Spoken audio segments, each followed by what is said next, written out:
Bugun sizlar bilan qanaqa qilib yaxshi suhbatdosh bo'lishni o'rganamiz. Ya'ni yaxshi suhbatdosh bo'lish uchun kitobda aytish bo'yicha siz yaxshi tinglashni o'rganishingiz kerak ekan.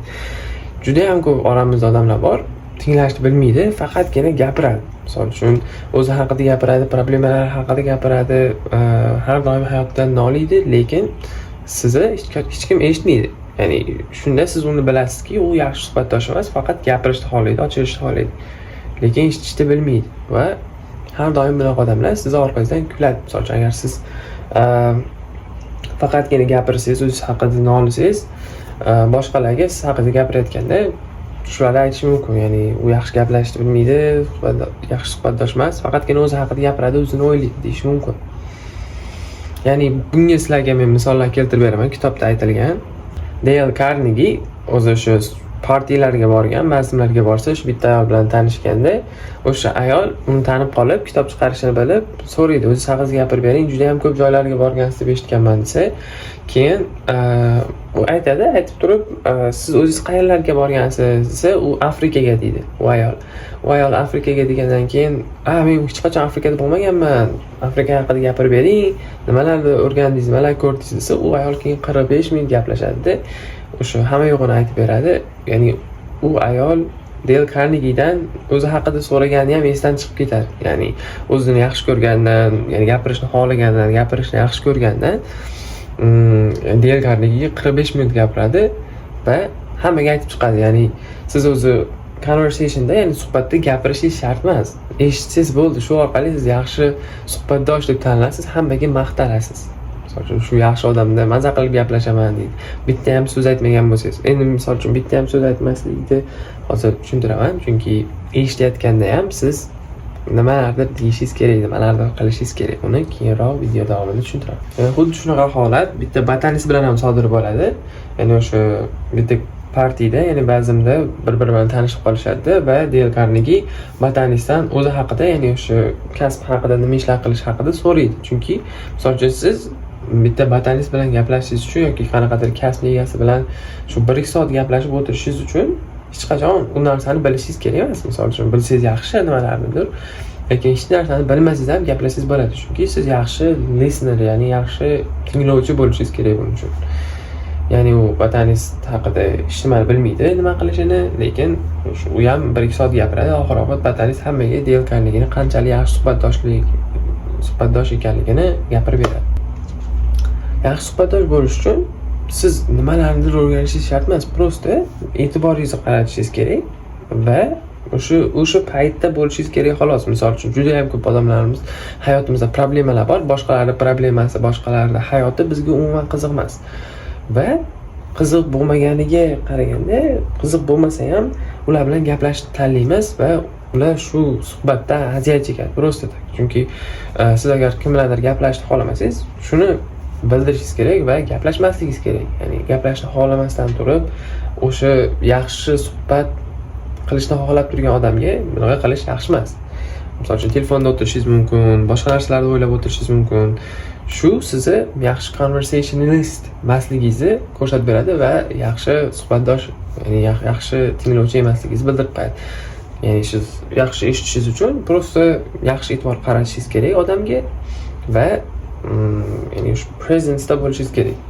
Yana shu misol uchun biznesda ham sizga bu juda ham katta foyda keltiradi agar siz tinglashni bilsangiz. Chunki bitta ayol, bilasizlar, marketlarda skidkalar bo'ladi. Shu skidkadan oxirgi jaketni, ya'ni o'sha paltoni olgan, paltoni borib uyga qarasa, yirtilib qolgan bo'lgan. Ya'ni o'sha bilsanglar, o'sha upakovka jarayonlarida nimadirlar bo'lib tilinib qoladi va u ayol o'sha storga, ya'ni o'sha marketga qaytib olib boradi, olib borib aytadi, shunaqa desa, sotuvchi men olmayman, oxirgi selda buni almashtirib berishga umuman iloji yo'q. Shuni olgansiz, oxirgi selda arzonga oldingiz, bo'ldi, olib keting deb turaveradi. U ayol, ya'ni anchadan beri u yerga borgan bo'ladi, hamma taniydi, lekin ular tortishaveradi.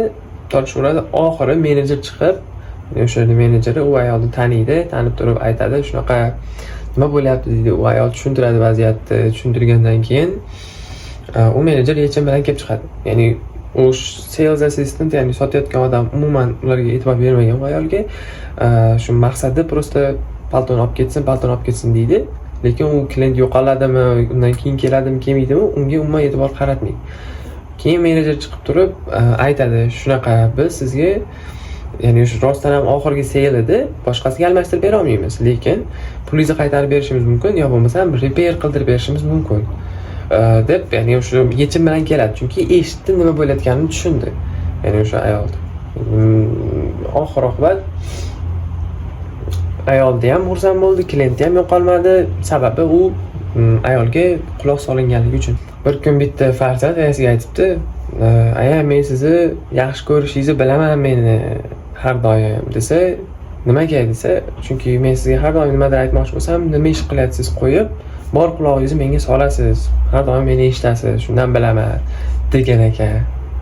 Agar sizni odamlar yoqtirmasligini yo bo'lmasam siz orqangizdan kuladimi yo'qmi bilish uchun ular gapirayotganda o'rtasidan bo'lib gapiring, ularni eshitmang, faqat o'zingiz haqingizda gapiring.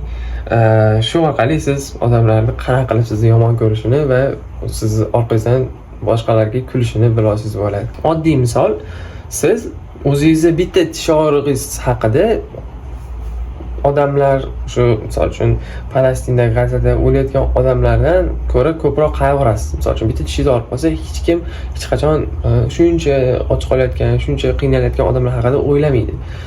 Bu juda ham oddiy psixologiya. Shu sababli hamma o'zini yaxshi ko'radi, o'zi haqida gapirishni xohlaydi. Siz ham shundan foydalanib, ularni gapirishga qo'ying va yaxshi tinglovchi bo'ling. Agar sizga odamlar qiziqishni xohlasangiz, ularga qiziqing. Ya'ni bu narsalarni hech qachon fake qilmang. O'tgan safargi video smile, tabassum haqida edi. Hech qachon fake smile qilmang. Hech qachon ularga fake attentive listener bo'lmang. Ya'ni hech qachon misol uchun o'zi rostdan eshitmayapsizmi? Eshitayotganga solmang. Shu bu narsada sincerity ham juda ham katta rol o'ynaydi. Ya'ni rostdan ham shunaqa qilish. Genuine bo'lish. Rol o'ynash emas.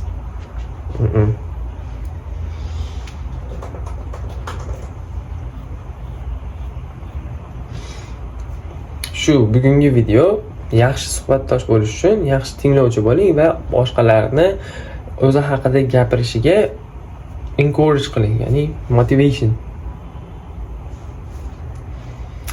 Yaxshi suhbatdosh bo'lish uchun yaxshi tinglovchi bo'ling va odamlarni o'zi haqida gapirishiga undang.